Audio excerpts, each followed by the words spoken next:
Yes, this eye makeup is done without any eyeshadows. Anyone can make mistakes. Sometimes we forget our eyeshadow palette, or maybe we didn't buy one. It's okay. There are some techniques that you can try to achieve this glamorous makeup without any eyeshadow. First, you're gonna moisturize and prime your eyes so that whatever product you're going to put sticks onto your eyelids. Then apply a concealer or a foundation of your choice on your entire eyes, either with fingers or with a brush. Now begins the magic. Take your cream bronzer or contour on the side of your little finger and start applying it on the socket of your eye. Blend it a little bit. You can also use a brush, but make sure you're not applying it all over your eye. You're only drawing your socket, meaning you're only creating that shape of the crease. You can also apply a lighter cream on your brow bone. This will help you get a lifted effect. This is your lifesaver, your powder bronzer palette. Well, you can also use a contour, take it in a brush and start applying it on the socket to create that same illusion of crease and start blending it. First, tap the product onto your crease where you want the most concentration of the product to be, then start blending it in a windshield wiper motion. When reaching the inner corner, you can see how am I bringing the brush down so I can achieve that cute almond shaped effect.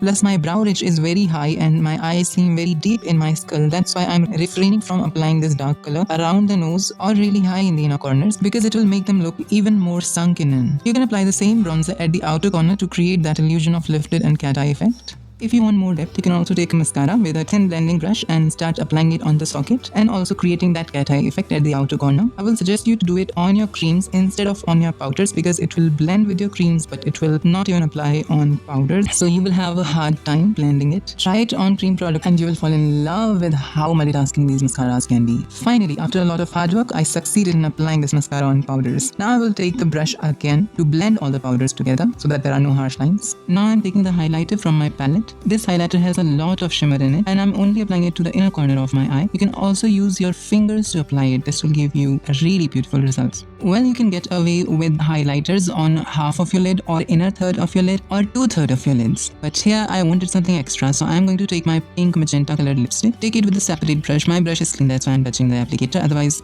do not touch applicators like this. This is going to transfer germs. And I'm going to blend this lipstick on the lids of both of my eyes and make a clouded effect. I'm not creating a perfect shape, just applying it to the lids and merging it with all the other products. This will help me achieve that rose petal-like look. Finally, I'm setting this cream lipstick with a loose powder so that it doesn't crease. Finally, I'm going to take same bronzer on bottom lid and applying it all over my lid and also connecting it to the upper eye makeup. Then I'm taking my highlighter to apply it on the inner 1/3 of bottom lid. This will make my eyes look really fresh, open and awake. Finally, I'm going to finish it with a liner. I decided to do a straighter liner instead of lifted cat eye liner because this will make my eyes look more elongated. Today, I did not want that lifted look, so I chose this. And this will give you those Marilyn Monroe type of eyes. Now take your mascara, put it on your lash line and wiggle it across your eyelashes. Apply it on the bottom lashes also and your eye makeup is complete. I've used this same mascara on my eyebrows also. If you want to know how, then subscribe to my channel and join the family. We'll meet in the next one. Bye everyone.